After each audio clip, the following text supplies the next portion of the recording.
नमस्कार दोस्तों, स्वागत है आप सभी का एक बार फिर से आपके अपने यूट्यूब चैनल आर के सागर यूनिक स्टडी में। तो दोस्तों चलिए शुरू करते हैं आज की क्लास। और जो आज की क्लास है ये CDP की क्लास होगी। इसमें मैं लेकर आऊँ पूरे 15 क्वेश्चन और इन 15 क्वेश्चन के माध्यम से हम पूरे के पूरे जो कंसेप्ट है उनको क्लियर कराने की कोशिश करेंगे। तो चलिए शुरू करते हैं आज की क्लास। और उससे पहले यदि आपने अभी चैनल को सब्सक्राइब ना किया है तो चैनल को सब्सक्राइब जरूर करें। यदि आपको वीडियो अच्छी लगती है वीडियो को लाइक करें, कमेंट करें और दोस्तों में शेयर करें। चलिए शुरू करते हैं आज की क्लास। तो देखिए जो क्वेश्चन है इसमें पहला वो है, विनय साइमन द्वारा दिया गया बुद्धि परीक्षण था। तो जो विनय साइमन ने जो परीक्षण दिया था बुद्धि का परीक्षण, वो कैसा था ये आपको बताना है। फर्स्ट ऑप्शन है शाब्दिक था, मतलब इसमें शब्दों का प्रयोग हुआ है। सेकंड ऑप्शन है सामूहिक, मतलब इसमें जो व्यक्ति थे उनको जो है समूह में लिया गया था। थर्ड है व्यक्तिगत था, यानी कि एक एक व्यक्ति का लिया गया था ये परीक्षण। और लास्ट है 1 व 3, यानी कि शाब्दिक भी था और व्यक्तिगत भी था। तो सही आंसर इसमें क्या होगा कमेंट करके आप भी बताइए। तो देखिए जो सही आंसर है वो होगा इसमें फोर्थ ऑप्शन 1 व 3। तो जो विनय साइमन द्वारा दिया गया बुद्धि परीक्षण था वो शाब्दिक भी था, यानी उसमें शब्दों का प्रयोग भी किया गया था। और वो व्यक्तिगत था, यानी कि वो एक एक व्यक्ति का लिया गया था, ना कि समूह में लिया गया था। और ये दिया गया था 1905 में, ये आप याद रखेंगे। साथ ही आप ये भी याद रखें जो विनय साइमन जो परीक्षण था बुद्धि परीक्षण, इसमें जो संशोधन था वो 2 बार संशोधन हुआ था, एक बार 1908 में और एक बार 1911 में, ये भी आप याद रखें। चलिए देखते हैं क्वेश्चन नंबर 2। तो यहाँ पर जो आंसर है फोर्थ ऑप्शन होगा 1 व 3। ठीक, तो जो विनय साइमन द्वारा दिया गया बुद्धि परीक्षण था वो शाब्दिक भी था और व्यक्तिगत था। तो 2 में है, बच्चों को विभिन्न प्रकार के अनुभव प्राप्त होते हैं जब वे। तो बच्चों को विभिन्न प्रकार के अनुभव कब प्राप्त होंगे। फर्स्ट ऑप्शन है स्वयं कार्य करते हैं, सेकंड है परीक्षा देने से, थर्ड है बाहर घूमने जाते हैं और फोर्थ ऑप्शन है उपयुक्त सभी। तो जो आंसर है यहाँ पर होगा फोर्थ ऑप्शन उपयुक्त सभी। तो देखिए यदि बात करते हैं किसकी वाला अनुभव की, तो बच्चों को जब अनुभव कब प्राप्त होंगे, जब बच्चे स्वयं कार्य करेंगे तब भी उसे जो है अनुभव प्राप्त होंगे। और जब वो परीक्षा देगा तो उसे क्या होगा, उससे भी जो है जो अनुभव है वो मिलेगा कि भाई परीक्षा जो है उसको हमें कितने समय में मैनेज करना है, कितने समय में उसे देना है। और यदि बात करें बाहर घूमने जाने की, तो बाहर घूमने जाने से भी जो बच्चा है उसको जो है कुछ ना कुछ अनुभव होगा ही, व्यवहारिक ज्ञान उसे मिलेगा ही। ठीक, तो आंसर यहाँ पर इसलिए होगा फोर्थ ऑप्शन उपयुक्त सभी। तो बच्चों को विभिन्न प्रकार के अनुभव को प्राप्त होंगे जब वो स्वयं कार्य करेगा तब भी, जब वो परीक्षा देगा तब भी और जब वो बाहर घूमने जाएगा तब भी। तो इसलिए आंसर यहाँ पर होगा उपयुक्त सभी। चलो देखते हैं क्वेश्चन नंबर 3। यदि क्लास अच्छी लग रही है, क्वेश्चन समझ आ रहे हैं तो वीडियो को लाइक कर दीजिए यदि लाइक नहीं किया हो अभी तक।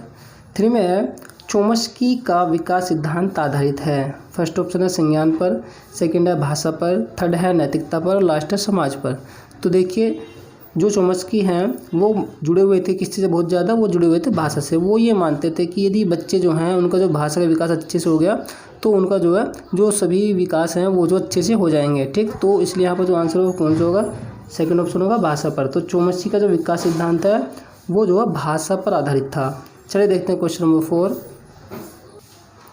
क्वेश्चन नंबर 4 है, जिस विधि में छात्र व अध्यापक विचारों का आदान प्रदान करते हैं वह विधि कहलाती है।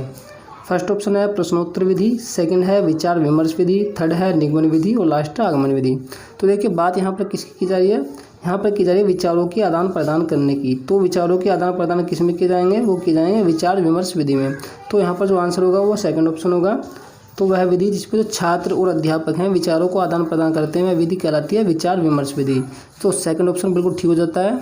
चल देखते हैं क्वेश्चन नंबर 5 में है, अनुभव द्वारा व्यवहार में रूपांतर लाना ही अधिगम है। यह कथन किसका है, यानी कि किस मनोवैज्ञानिक ने ये कहा था कि अनुभव से जो है व्यक्ति का जो व्यवहार है उसमें जो है बदलाव आता है। ठीक, जिससे क्या है बच्चे जो है अधिगम करते हैं। तो ये किसने कहा था, फर्स्ट ऑप्शन है चोम्स्की ने, सेकंड है गेट्स ने, थर्ड है वाइगोत्स्की और लास्ट है प्याजे। तो देखिए जो आंसर है यहाँ पर वो होगा सेकंड ऑप्शन गेट्स ने। तो गेट्स ने कहा था कि अनुभव द्वारा व्यवहार में रूपांतर या परिवर्तन लाना ही अधिगम है। चलो देखते हैं क्वेश्चन नंबर 6 में है, वाइगोत्स्की द्वारा कौन सी अवधारणा दी गई। तो जो वाइगोत्स्की हैं वाइगोत्स्की, उन्होंने कौन सी अवधारणा दी गई थी ये आपको बताना है। और ये जो है इससे एक क्वेश्चन ज़्यादातर देखने को आता है। वाइगोत्स्की का जो मतलब समीपस्थ विकास का क्षेत्र है इससे।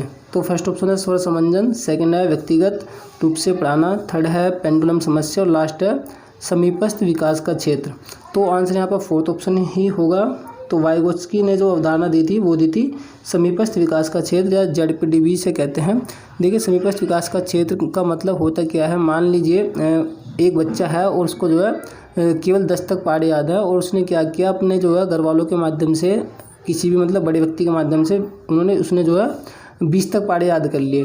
तो जो क्षेत्र जो है जो मतलब उसके जो भी मतलब व्यक्ति ने जो उसकी जो सहायता की है, जो मदद की है, कि जिसकी मदद से जो उसने क्या किया, जो मतलब पहाड़े हैं वो 10 से 20 तक याद कर लिए। तो वो जो क्षेत्र जो उसने जो है जो पहाड़े याद किए थे 10 से 20 तक का जो क्षेत्र जो कहलाएगा वो कहलाएगा समीपस्थ विकास का क्षेत्र, क्योंकि उसको 10 तक तो पहाड़े पहले याद थे, उसने जो 10 तक और कर लिए किसी दूसरे के माध्यम से। तो जो दूसरे के माध्यम से जो उसने पहाड़े याद किए वो जो क्षेत्र था वो होगा समीपस्थ विकास का क्षेत्र। तो इसलिए यहाँ पर जो आंसर है कौन सा होगा, 4th ऑप्शन होगा। और आई होप आपको जो कंसेप्ट है वो क्लियर हो गया होगा। चलिए देखते हैं क्वेश्चन नंबर 7। क्वेश्चन 7 है, चरित्र एवं नैतिक मूल्यों के विकास को प्रभावित करने वाला प्रमुख तत्व है। तो चरित्र और नैतिक मूल्य के विकास को इनमें से कौन सा प्रभावित करेगा तत्व, ये आपको बताना है। फर्स्ट ऑप्शन है कि बुद्धि का प्रभाव, सेकंड है विद्यालय का प्रभाव, थर्ड है माता पिता की आर्थिक स्थिति और लास्ट है पड़ोस का प्रभाव। तो जो सही आंसर है वो होगा सेकंड ऑप्शन, विद्यालय का प्रभाव। कोई भी मतलब जो बच्चा है ना, जो विद्यालय का प्रभाव होता है उसको चरित्र को और जो नैतिक मूल्य उसके विकास को ज़्यादा से ज़्यादा प्रभावित करता है, क्योंकि जो बच्चा है उसका जो विद्यालय में जो है जो नैतिक विकास है वो अच्छे से होता है, जो उसका चरित्र का विकास है वो भी वहीं पे अच्छे से होता है। तो इसलिए यहाँ पर जो आंसर है वो कौन सा होगा, सेकंड ऑप्शन होगा, विद्यालय का प्रभाव। सेकंड क्वेश्चन नंबर 8 देखिए। 8 में है, अगर एक छात्र पढ़ते समय कठिनाई का अनुभव करता है तो वह कौन सी समस्या से पीड़ित है। तो एक छात्र है और वो क्या कर रहा है, जब वो बुक पढ़ता है तो पढ़ने में उसके कोई भी समस्या होती है, तो कौन सा आंसर इसमें होगा। फर्स्ट ऑप्शन है डिसलेक्सिया, सेकंड है डिस्ग्राफिया, थर्ड है डिस्प्रेक्सिया और लास्ट है डिसकैलकुलिया।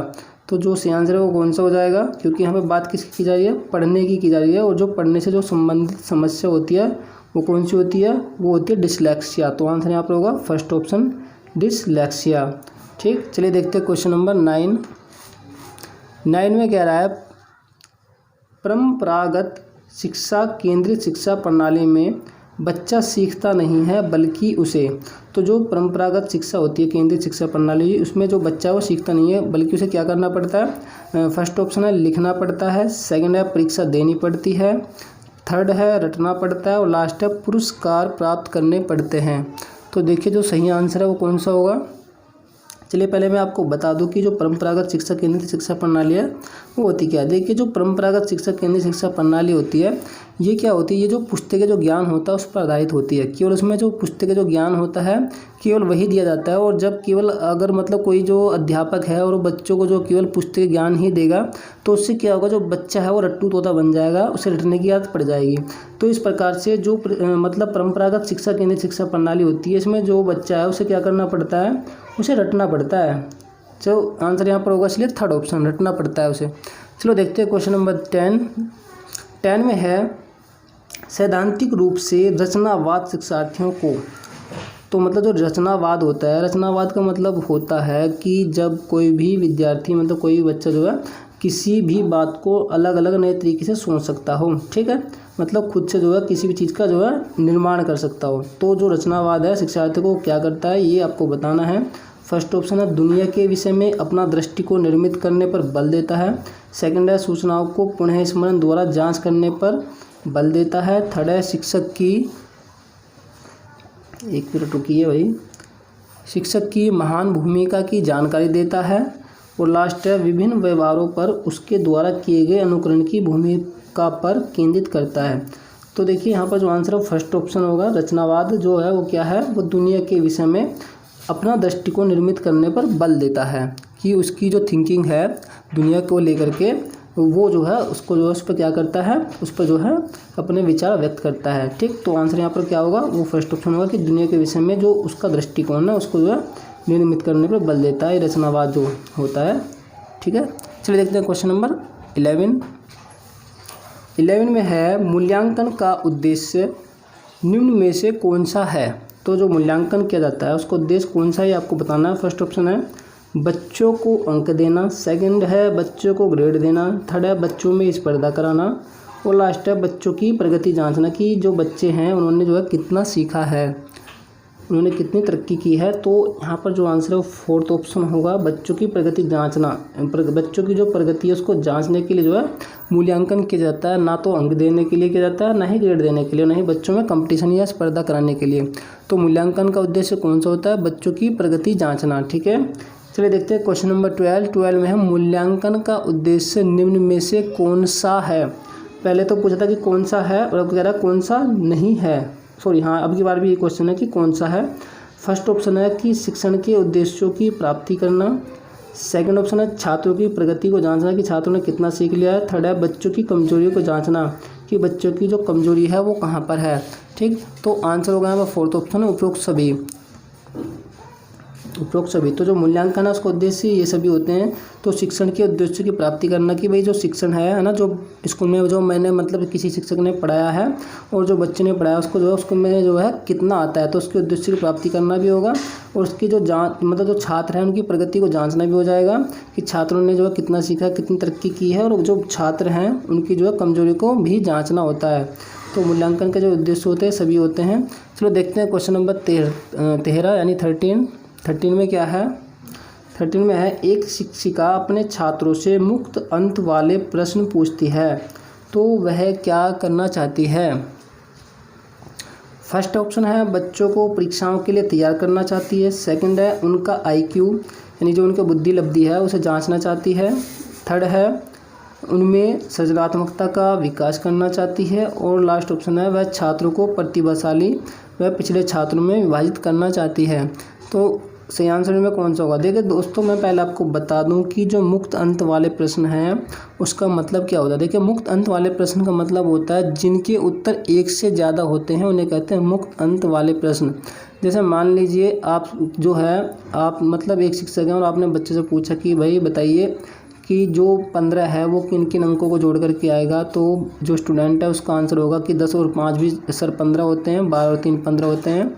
ठीक है, और जो है मतलब 5 और जो 10 15 होते हैं, 8 और 7 15, मतलब जिनके कई उत्तर होते हैं, एक से ज़्यादा उत्तर होते हैं, उन्हें कहते हैं मुक्त अंक वाले प्रश्न। और एक होता है बंद सिरे वाले प्रश्न या बंद मुक्त वाले प्रश्न। उनका मतलब होता है वे कि जिनका केवल एक ही उत्तर होता है। मान लीजिए आपको जो है ये पूछना है कि जो 5 और 5 है वो कितने होते हैं, तो सीधा सीधा होगा 10 ही होगा, केवल 5 और 5 केवल 10 होंगे, 11 या 12 नहीं होंगे। तो इनका केवल क्या होगा, एक ही उत्तर होगा।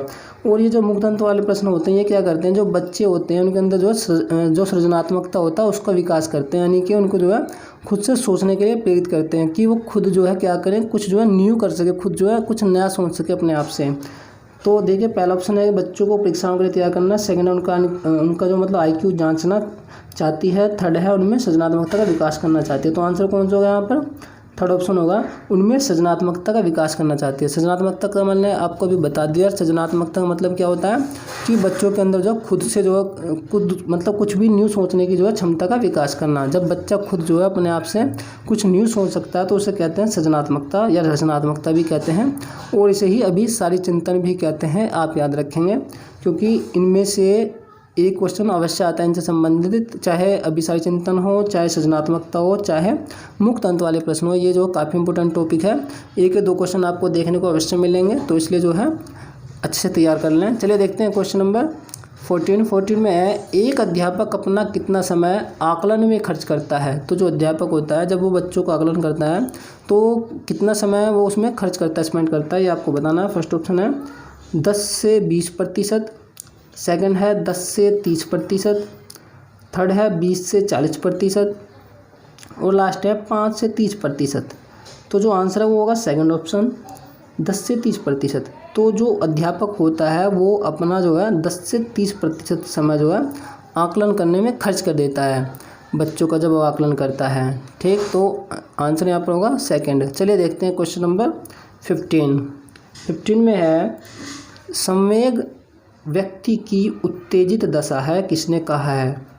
फर्स्ट ऑप्शन है स्किनर, सेकंड है पियाजे, थर्ड है वुडवर्थ, और लास्ट है फ्रायड।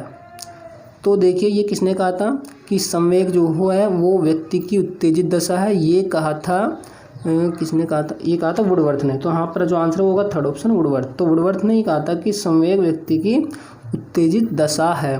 तो देखिए ये थे आज के टॉप महत्वपूर्ण 15 क्वेश्चन जो कि CDP के से थे।